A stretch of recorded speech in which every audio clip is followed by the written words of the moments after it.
solo a modo Em, entonces, después lo que seguíamos viendo es a partir de las mitzvot determinadas por el tiempo que vimos en Kiddushim y que hoy vamos a terminar, las mitzvot que esas mitzvot rigen para los hijos y para las hijas por igual. Entonces ahí se generaba ese debate y por eso de repente, ¿cuáles son los mitzvot de padre con respecto al hijo? Y lo que vamos a terminar de ver hoy es cuáles son las obligaciones del hijo con respecto al padre, el tema del respeto al padre y a la madre. ¿Se acuerda que habíamos visto al padre y a la madre es lo mismo? Y si los dos me piden un vaso de agua, ¿cómo hago? ¿Con quién corro primero? ¿Recuerdan un poquito eso? Que tiene que ver no con cuestiones superfluas, sino con que a partir de ahí se determinan muchas cosas. Entonces, y lo que yo les mencionaba es que acá están las copias para que luego retiren los que habían dejado en guardia, pero lo que vamos a cerrar ahora es este apunte que decía Kiddushim 31a. Y estamos en la página 4, Kiddushim 31a, página 4. Fíjense si aquí hay alguna copia que les pertenezca a ustedes para poder seguirlo. Y si no, lo leemos todos juntos.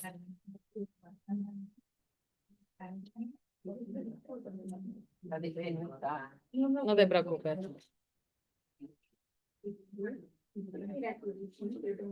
Veo, Suki, ahí hay algunas que son tuyas. El 31A. Sí. 21A. Mira,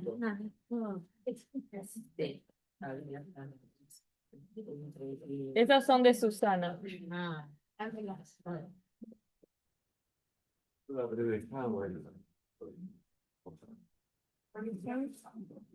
¿Tienes separadas? Ahí están unas que tienen tu nombre. Las que tengo y me dejaron son las que están ahí. Perfecto. ¿Y cuál es ahora? 31. No, no tengo. Pero la palabra también ya la agarramos o no. Después se las reparto lo que yo creo, vamos a ver hoy, la que les repartí la semana pasada, la de Brajot, que esa ya les dije que se las guarden para evitar también, si no, que se pierdan. Y les voy a dar al final de la clase, si llegamos antes, lo vemos antes, el cierre de Berajot que tiene que ver con la interpretación de sueños. Lo que hoy vamos a ver es el cierre de, si alguien puede... El cierre de Kiddushim y vamos a empezar con Brajot, con justamente la idea de bendiciones, ¿sí? Y después seguimos en Berajot, interpretación de sueños en las próximas clases. Estamos entonces en Kiddushim, que empieza 31a, inicia el artículo. Estamos en la página 4. ¿Recuerdan que en algún momento habíamos hablado del caso de respetar al padre y a la madre?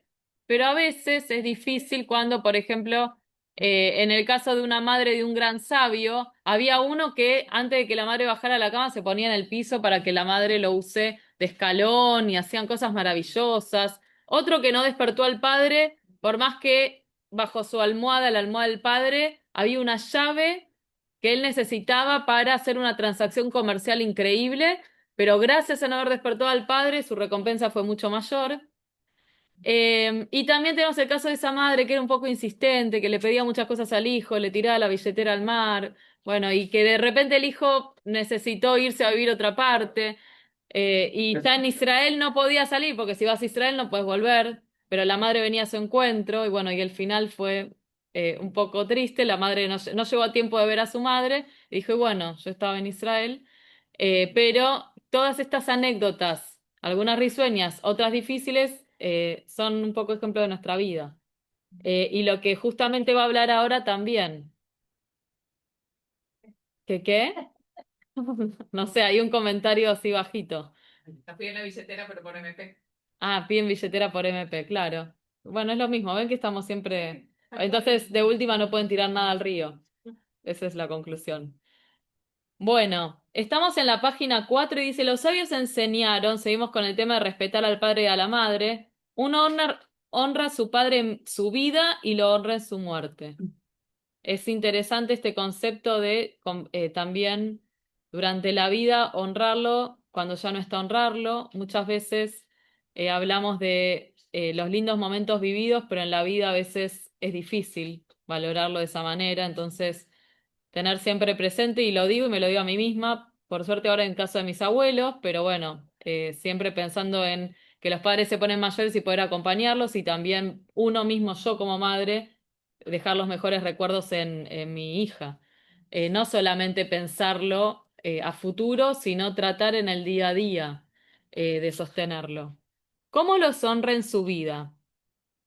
El que va a... Evi, Sí, sí, discúlpame, está Ariel que quiere sumarse a la clase y me está pidiendo acceso. pero yo no lo Perdón, veo. discúlpame que te... Ah, que vuelva a tratar de entrar porque tal vez estuvo todo este tiempo y no lo vi, pero ahora no veo que alguien me esté pidiendo acceso. Sí, decirle A ver qué le digo. que yo no lo veo en sala en sala de espera. La verdad que no lo veo. Que trate de volver que salga y que vuelva a tratar de participar, así lo veo, porque me tendría que aparecer una notificación. Bueno, dale, ahí le Gracias, avisé. Guille. Gracias. Dice entonces, los sabios enseñaron ahí, no, de otra persona. Uno honra a su padre en su vida y lo honra en su muerte. ¿Cómo lo honra en su vida? El que va a un lugar por orden de su padre no debe decir a las personas a las que ha sido enviado que se apresuren. Envíeme en mi viaje por mí mismo, o apresúrense por mí mismo, o permítame despedirme de este negocio en mi propio nombre. Más bien debe decir todo lo anterior de la siguiente manera. Actúe de esta manera en nombre del Padre, como una señal de respeto de respeto por su Padre. O sea, no debe decir esto lo hice por mi cuenta y me hago el negocio y después me quedo con todas las cuestiones relativas a este negocio, sino todo el tiempo mencionar que es un representante del padre, ¿sí? Y que pensemos hoy por hoy también en negocios tal vez de su momento y en empresas actuales. O sea, todo lo que se hace, si tiene que ver con algo familiar, no olvidar que viene por algo, la por algo en representación de la familia y no a modo personal. Los ejemplos son muy concretos, ¿sí? Ahora, en vida, representando a su padre, tengo que decir, esto lo hago constantemente en nombre de mi padre. Y la Briuti en caso de cómo lo honra en su muerte. Si dice algo que escuchó de boca de su padre, no debería decir, eso dijo mi padre. Más bien debería decir, eso dijo mi padre, mi maestro.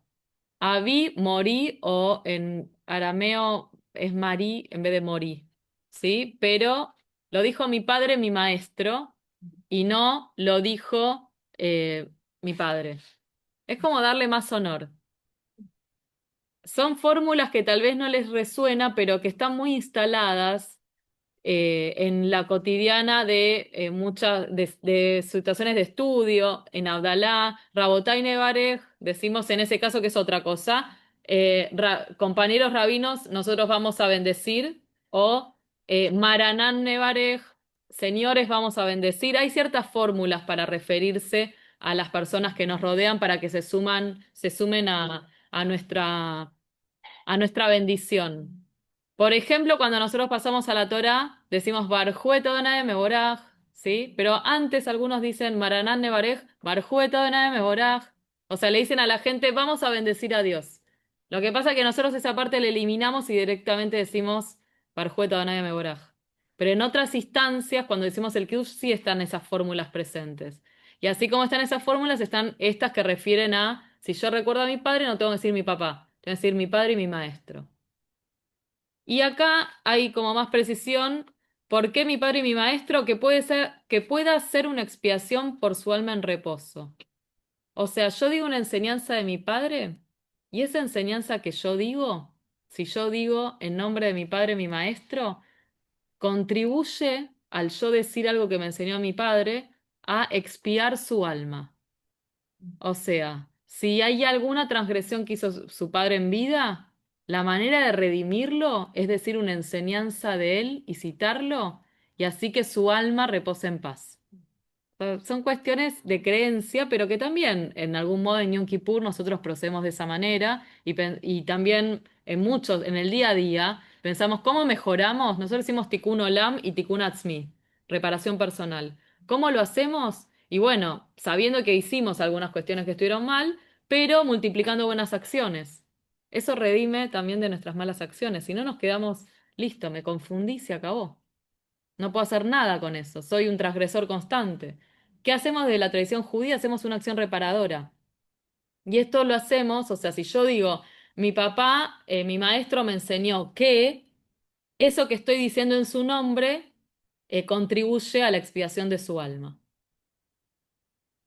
Y la verdad que puede sonar, no sé cómo les resuena, pero da mucho consuelo cuando acompaño a familias en momentos de entierro o de ceremonias de recordación, incentivar a hacer acciones en nombre de esa persona. Y acciones no que solamente que cada uno puede hacer, sino acciones que haría esa persona que no puede hacer y que uno hace en nombre, sea porque era una persona sabia, entonces todo lo que fui aprendiendo trato de compartirlo, no algo que yo sé, sino algo que él me enseñó. O a veces sí, una acción de generosidad hecha en su nombre que pueda contribuir a otros, que pueda ayudar a la comunidad, que pueda ayudar a chicos que no tienen recursos. O sea, son distintas maneras de, estando tristes por la pérdida de alguien, hacer algo que nos haga sentir bien y que realmente honra su memoria. Sí, Julio. Sí, mira, yo justamente con respecto a lo que vos decís para honrar la memoria, hay un caso que me ocurrió a mí relacionado cuando falleció Andrés Jainal en la pandemia, que Mm, fue Fabián, y yo fui uno de los pocos. Esto a los tefilú yo le contesté, vale, le comenté. Y una de las cosas que recuerdo que dijo Fabián, lo mejor que uno puede hacer en su memoria es cumplir una mitzvot, una mitzvah que no hayas cumplido. Yo desde ese momento y a través de Ezequiel, mi yerno que me contactó con los tefileros, me pongo los tefilín todos los días y me incorporé al tema de los tefileros. Un poco, no sé si encaja dentro de lo que vos estás sí. diciendo, en honor a la memoria a una persona que ha fallecido. Sí, sí, perfectamente. Y también esto que decís, algo diferente que puede incorporar o algo que esa persona hacía y que ya no está haciendo y yo tomo la posta en su nombre. Cada uno sabrá y lo podrá interpretar, no es una fórmula fija, pero esto es lo que dice el No, Talmud. seguro. Y lo interesante es eso, que cada uno lo resignifique y lleve un cambio a la propia vida. O sea, es tan, tan hermoso todo eso lo que genera. Entonces, de la tristeza podemos ir hacia adelante, cambiando realmente el mundo, no completo, cambiando el poquito del mundo que podemos cambiar nosotros. Y dice, sigue, esta alajá se aplica dentro de los 12 meses posteriores a su muerte. A partir de ese momento, se dice que su recuerdo sea una bendición, Zichrono Libraja, que su recuerdo sea una bendición para la vida del mundo venidero, Leolam Abba.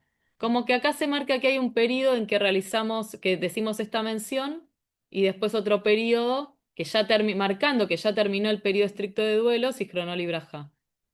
Y esto es interesante también porque con estas diferentes fórmulas, por ejemplo, me paro durante 11 meses, sabemos por tradición y no 12, y después ya no me pongo de pie, pero me pongo de pie al año, también ayuda a acompañar. Nosotros sabemos que hay una persona que está de pie constantemente porque está transitando el periodo más difícil de duelo, que es el primer año. Y luego sabemos, uy, este día se recuerda un aniversario, porque yo no lo vi los Shabbatot anteriores ponerse de pie. Debe ser que en este momento necesita más compañía por honrar a un ser querido. Y también la tradición nos enseña, marquemos diferencias, porque eso nos ayuda a seguir adelante. Si el duelo es el mismo, de aquí a la eternidad yo voy a estar siempre apegado al dolor y no puedo resignificarlo y seguir adelante con mi vida. Bueno, y así podemos de cada una de estos detalles de cómo menciono a mi padre, pensar en cómo nos cambia la vida en lo actual. Y sigue también con esta denominación, y realmente hablando del honor al padre, pensar cómo lo llamamos, no es algo menor, porque así como a veces tenemos el peor de los insultos referido a la madre, ¿sí? Y valga pensar por qué no al padre, pero mejor que no al padre, debería ser a ninguno de los dos. O sea, los peores de los insultos. Bueno, pensemos en los mejores de los insultos, porque realmente una palabra cambia la referencia de una persona. Los sabios enseñaron, un sabio que da conferencias en público debe cambiar el nombre de su padre. Es decir, cuando cita a su padre no debe mencionarlo por su nombre. Acá se dice, yo no puedo decir el nombre de mi padre y el nombre explícito, sino, vamos a seguir un poquitito, y de manera similar cambia el nombre de su maestro. O sea, del Rab y de su padre no puede decir el nombre en explícito, sino que tiene que cambiarlo de alguna manera, como estamos diciendo acá, de ser mi padre mi maestro, pero no decir su nombre. El divulgador, que en realidad acá figura, es una traducción, turguemán. Había una figura, porque ahora estamos acostumbrados a ciertos espacios en que si hay mucha gente y es muy grande, tenemos un micrófono, pero en otros espacios y en la antigüedad había un sabio que hablaba, mucha gente, y una persona que reproducía lo que estaba diciendo el sabio. ¿Sí? El sabio podía decir, no, porque me explicó mi papá, que mi querido padre, no sé qué, y todos los demás no escuchaban nada. Entonces había uno que decía, dijo que, bueno, ¿sí? Y en ese dijo que en hebreo, al día de hoy, letarguem es traducir. En esto era como como el que difundía, ampliaba, gracias a él se podía escuchar lo que estaba diciendo el sabio, pero podía haber algún cambio que hacía el otro, y bueno, qué sé yo, que llegó a nuestros días, espero que lo mejor posible. Entonces dice el divulgador, que era el Turgeman, que suena a superhéroe, que explica a la audiencia las declaraciones de un sabio no cambian el nombre de su padre ni el de su maestro. O sea, él solo se remite a traducir, a reproducir, perdón, y no a decir, no, porque mi padre, entonces yo digo, no puedo decir el nombre de mi padre. Él no dice nada, porque no, él no está hablando, él habla en nombre de. Así que él dice exactamente lo que está diciendo el que está el sabio.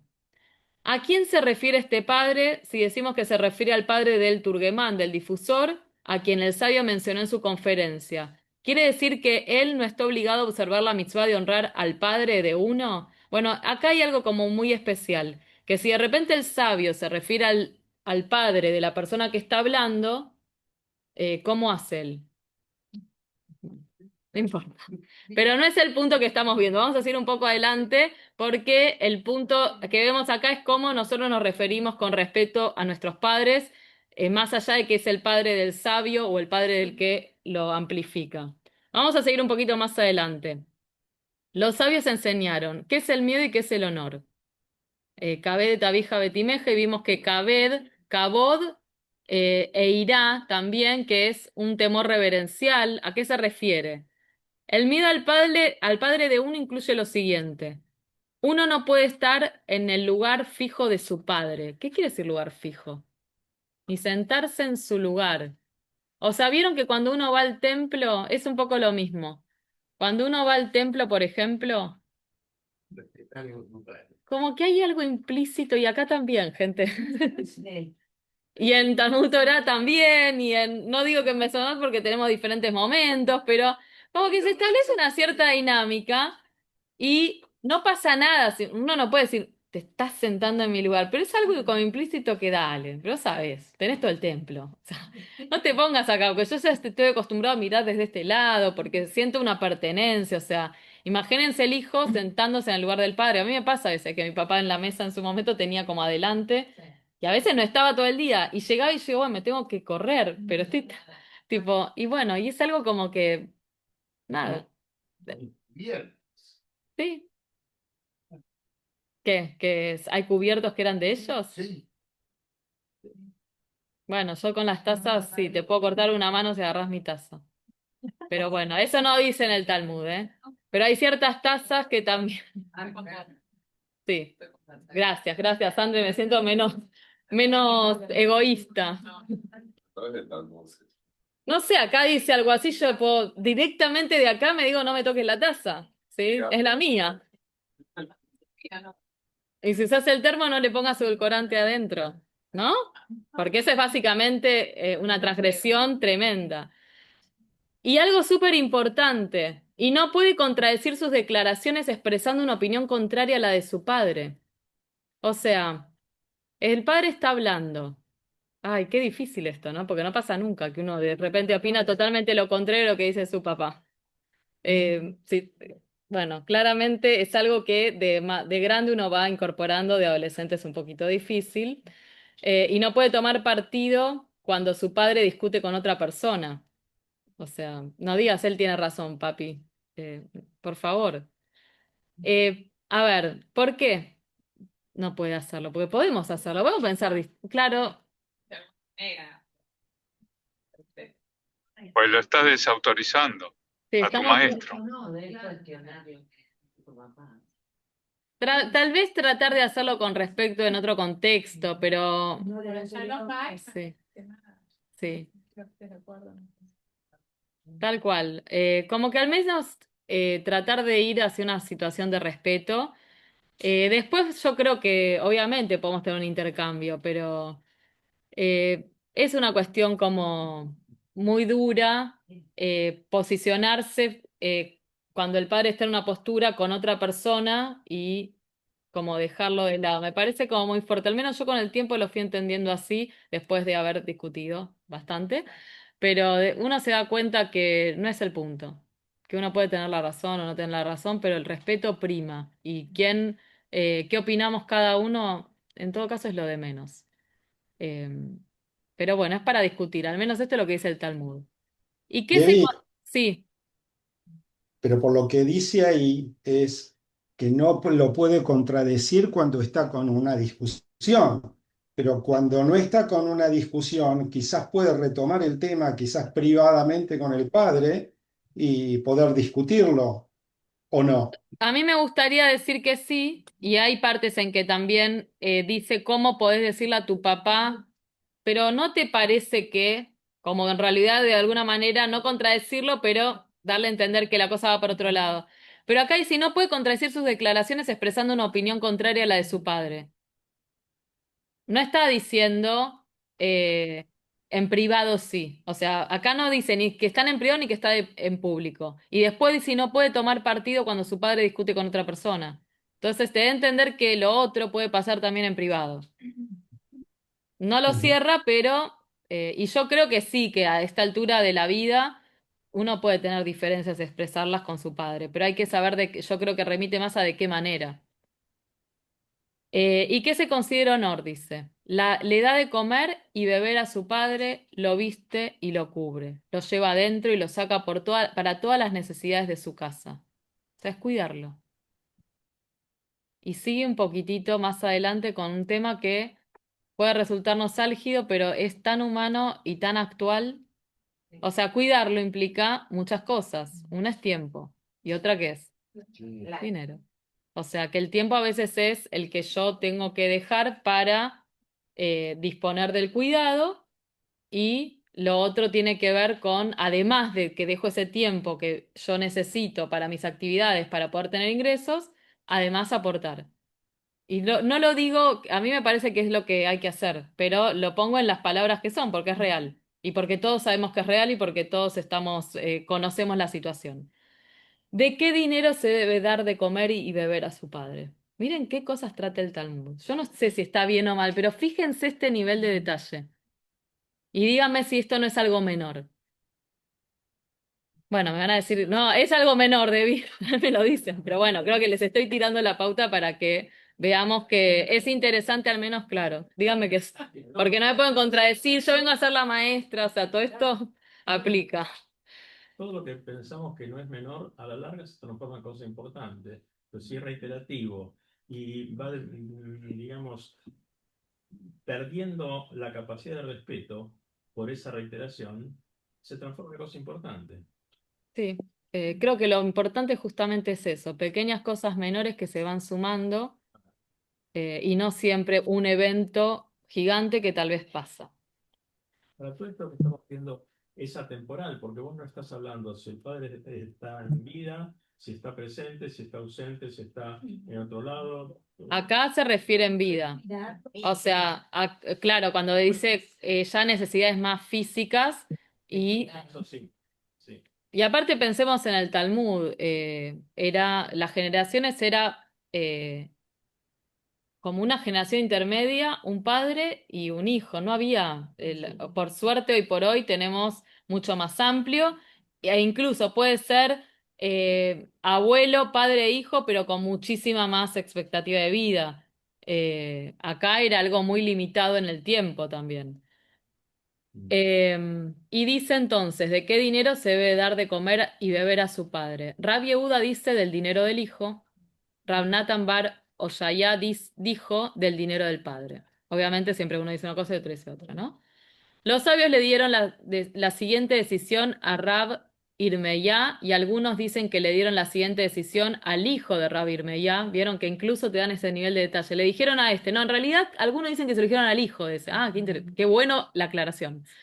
La halajá es como quien dice que debe pagarse con el dinero del padre. O sea, acá dice no, los cuidados al padre tienen que pagarse con el dinero del padre. Yo no estoy diciendo si está bien o mal, ni siquiera moralmente. Lo que yo digo hoy por hoy es, en el contexto en el que estamos, no siempre se puede disponer de un dinero del padre para cuidar al padre. ¿Y si no alcanza? Mira. Claro.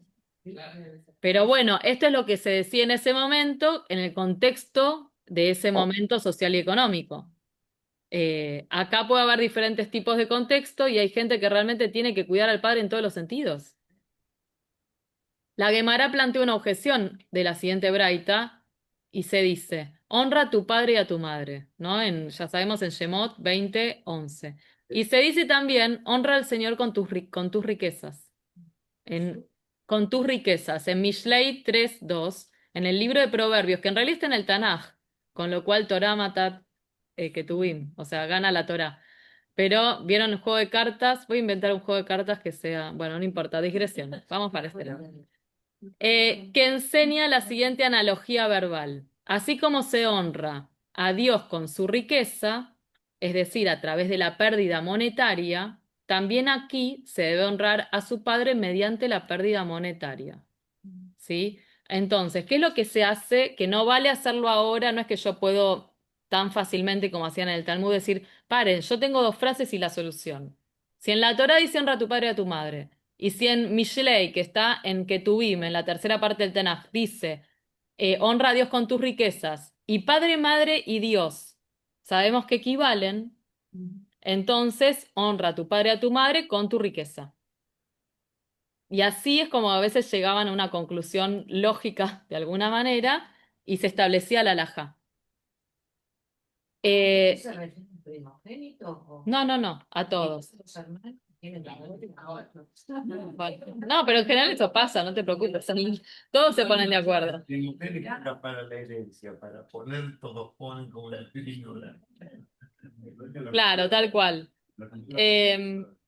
Una pregunta, Debbie. Perdón. Esta parte. Sí, un segundito, sí. En la cultura japonesa, al día de hoy, el hijo mayor se hace cargo de un padre. Bueno, claro, eso tendríamos que poner, pero en la cultura japonesa, lo que pasa van a decir sí, pero acá esto lo dijo un rab, y entonces prima esto, pero se podría decir sí, Julio. Sí, honra al Señor con tus riquezas. ¿No lo podés, digamos, asimilar un poco quizás a la cuestión del diezmo o acá, aparte? Sí, sí, es Ok, eso. ok. Es eso, pero se juntan las dos cuestiones. Sí, no hay que hacer diezmo al padre y a la madre, pero no es menor, por eso les muestro todo el recurso lógico. No es que está diciendo Dios, padre y madre, extranjero, porque eso no es equivalente. O sea, están haciendo una equivalencia válida porque sabemos que de los 10 mandamientos, el honra a tu padre y tu madre entran dentro de la clasificación de los mandamientos entre el hombre y Dios porque nuestros padres nos crearon.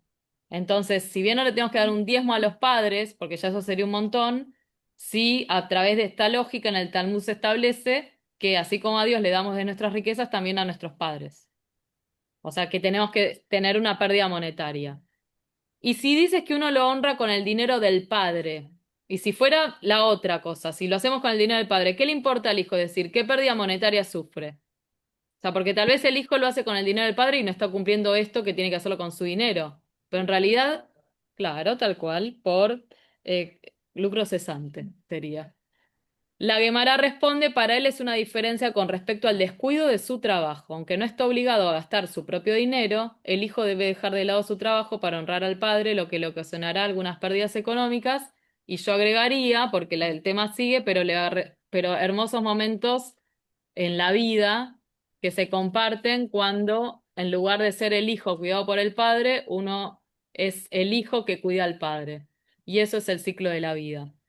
Pero estas cuestiones, por más que lo hagan más duros, hablan que el Talmud habla de la realidad.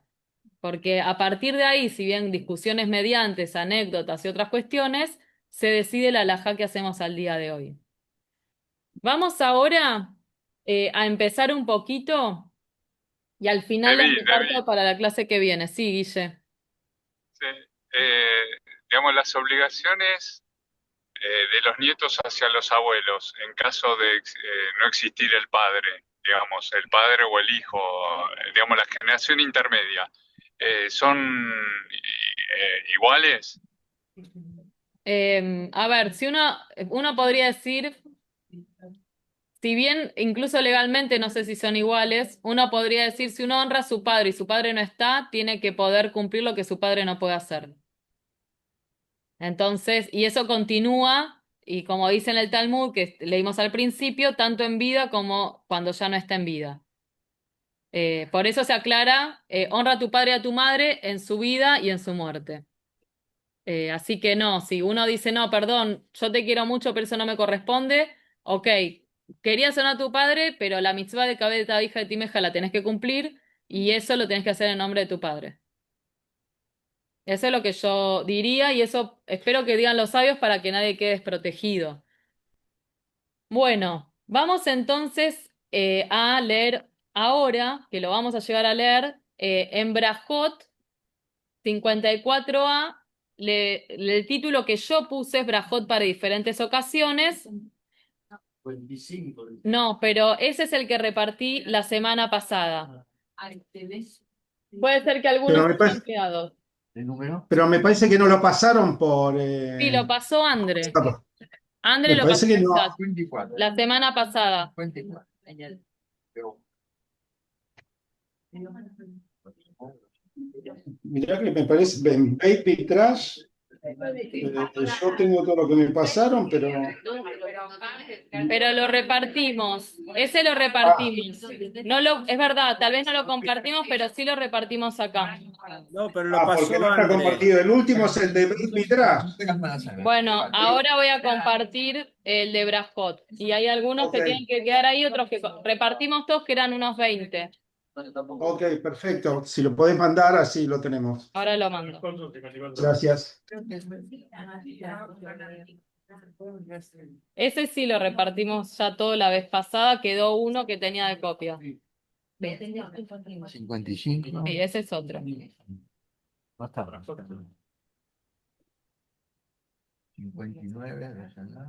¿Lo mandás por Baby Trash, Y ahora lo Debbie? estoy. Ok.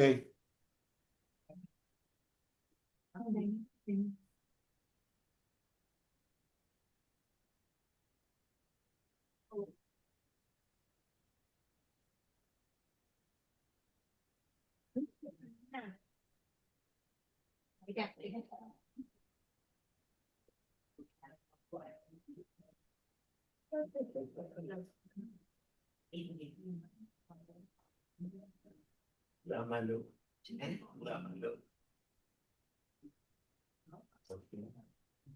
A ver, me voy a fijar si no. Pruebo por acá porque no se ven todos y si no me fijo desde ahí.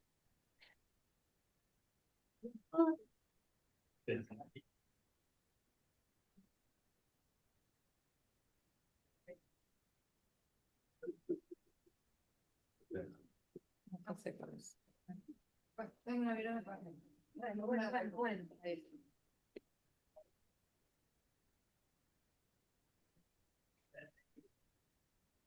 No. No hay.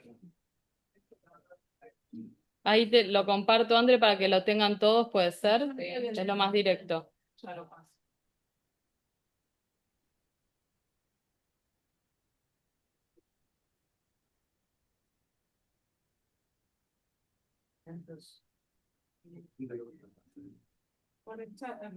Ahí va. El de ahora, el que la semana pasada esperé, pero no estaba. No, 54A.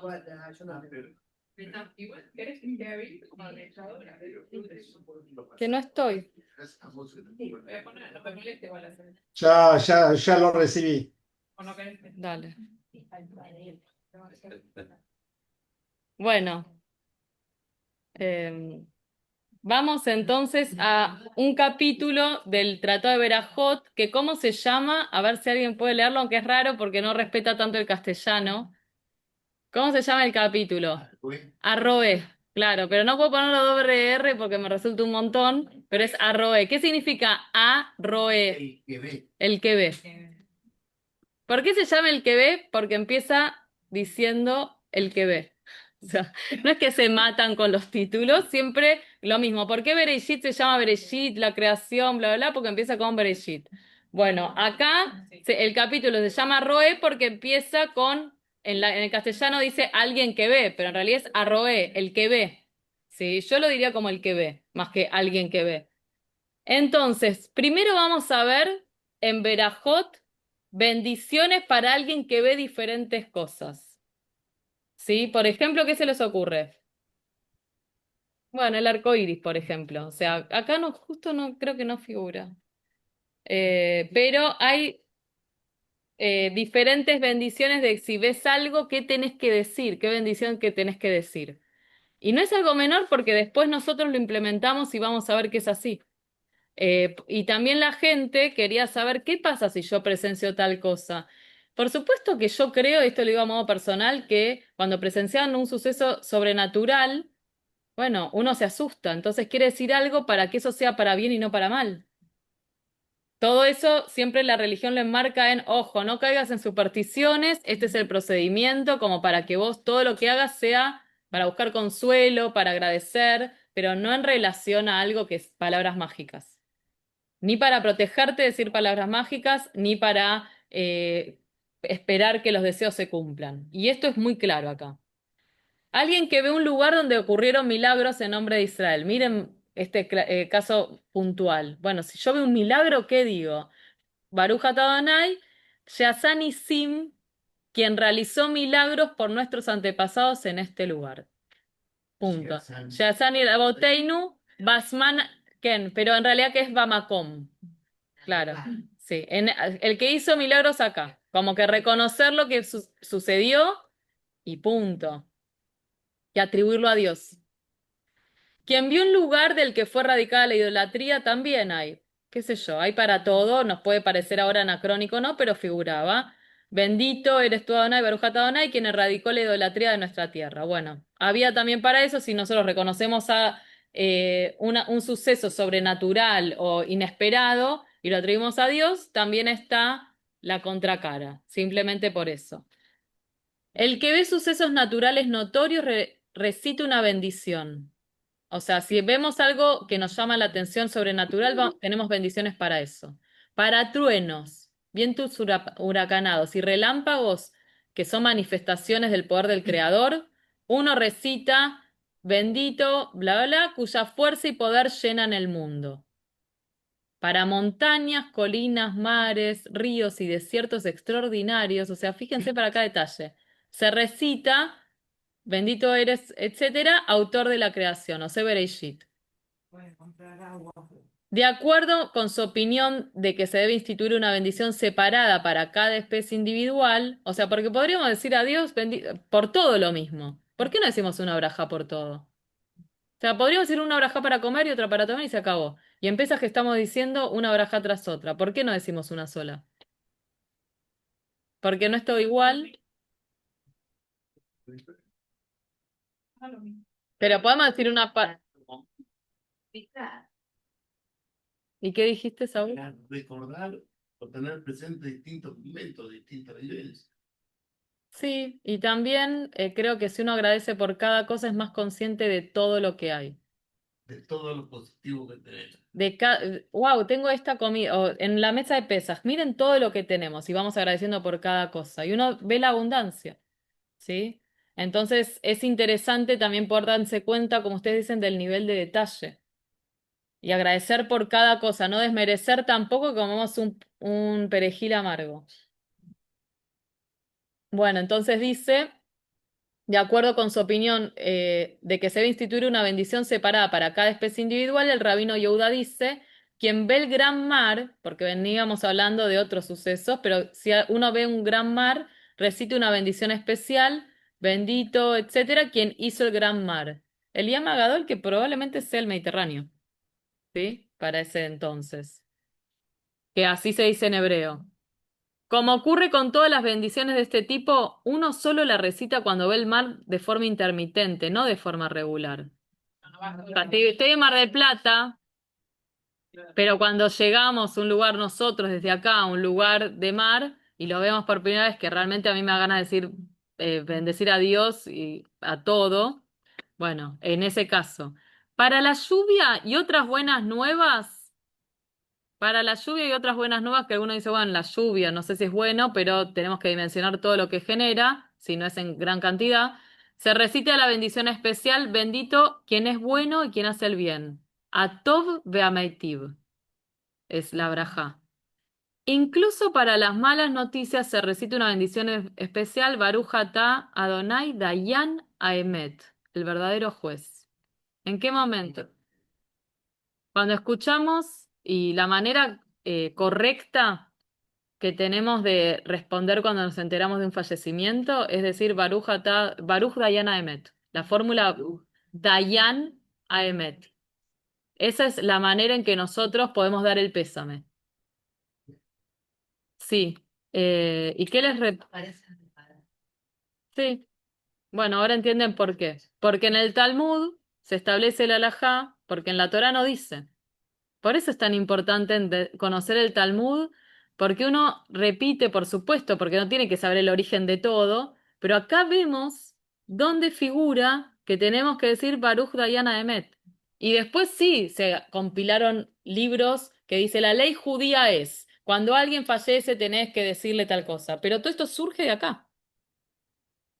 Y antes la gente no lo aprendía por un libro y por un moré solamente, lo aprendía porque leía Talmud. Siglo III y la recopilación siglo XIV. O sea, hubo... No, un poquito antes Bueno. también. Pero bueno, hubo muchas ediciones también. El Shulchan Aruj es también un poco posterior, pero sí, ahí se instituyó las leyes pasando en limpio y diciendo también, y acá se hace allá de esta manera y en otro lugar se hace de otra manera, como un poco más orgánico. Y en esto también es importante pensar, tal vez cuando alguien fallece, decimos, a la persona decimos, bueno, bendito sea el que el juez justo, el juez verdadero. Dice, ¿me estás diciendo esto en este momento? Y tal vez la mejor manera de acompañarte no es decir, bueno, ya está. Es realmente entender lo primero que hacer es que aceptar la situación. Y que no podemos comprenderla y que a veces sí podemos comprenderla, pero en otros casos son muy duros. Y cuanto incluso muy duros, uno tiene que poder transitar la aceptación. Y creo que esta frase se remite a eso. Del mismo modo, cuando uno construye una nueva casa o compra una nueva nuevas vasijas, se recita, a ver cómo me lo traducen, bendito la, quien nos ha dado vida, nos sostuvo y nos trajo este tiempo. Miren qué lindo. ¿Cuándo dice que hay que decir el Sheheyanu? No la suelta. Cuando compras una olla y la casa. O sea, nosotros sabemos que decimos, bueno, lo decimos acá para valorar que estamos vivos. Sí, pero acá dice cuando estrenás algo nuevo, como una casa, o eso que para nosotros es, ay, me quiero cambiar la olla por esta Essen que acaba de salir, pero antes era la olla la que me podía dar de comer y era todo un acontecimiento, ¿sí? No quiero, hago marca también, podría recibir una comisión que no me viene nada mal una Essen, la verdad, ¿eh? La Mishnah articula un principio general y con eso creo, no, todavía tenemos un poquito para terminar menos esta parte. Uno recita una bendición por lo malo que le acontece, al igual que lo hace por lo bueno. En otras palabras, que eso sí es un agregado de la traducción, no dicen otras palabras en el Talmud, uno recita la bendición apropiada por el problema que está experimentando en el presente, a pesar de que puede ocultar algún elemento positivo en el futuro, y del mismo modo uno debe recitar una bendición por el bien que le sobreviene, al igual que por el mal. Nuevamente, se está reiterando para explicarse. Vos no podés solamente agradecer por lo bueno y no decir nada por lo malo. Si vos decís una bendición por lo malo, como Baruch Dayana Emet, vos no lo decís porque no sabés qué de eso que te está pasando malo ahora puede sobrevenir algo bueno. Así que por eso también tenés que decir una bendición. También quiere decir que mientras en la vida me va bien, yo agradezco, mientras me va mal, empiezo a blasfemar. No se puede vivir así. Uno tiene que tener como una actitud acorde y coherente en todo momento, y bendecir tiene que ver con eso. Hacer tefilá tiene que ver con eso. Y algo interesante, la Mishnah dice, quien clama por el pasado en un intento de cambiar lo que ya ha ocurrido es una oración en vano. Por ejemplo, alguien cuya esposa estaba embarazada y dice, que sea la voluntad de Dios que mi esposa dé a luz un hijo varón, es una oración en vano. Es así. Ay, amor, estoy embarazada, ojalá que sea varón, y no sé, ya está. O sea, a mí me pasó al revés, el turco me dijo, tiene que ser nena. Y por suerte, nació Eva. No, porque no quiero ir a jugar al fútbol, no quiero que... Bueno, no sé, y a Eva le gusta jugar al fútbol encima, pero no importa. En fin. Que sea la voluntad de Dios que mi esposa, ya lo dije, o uno que caminaba por el camino a su casa y escuchó el sonido de un grito en la ciudad. Y dice, que sea la voluntad de Dios que este grito no sea de mi casa. Faltaba que diga que sea la del vecino. Es una vana oración. En ambos casos el evento ya ocurrió. Si vos escuchás algo que está sucediendo, bueno, como un embarazo, o malo, como una tragedia que estás escuchando, nada, andá a resolverlo, en todo caso. Aceptá lo que viene.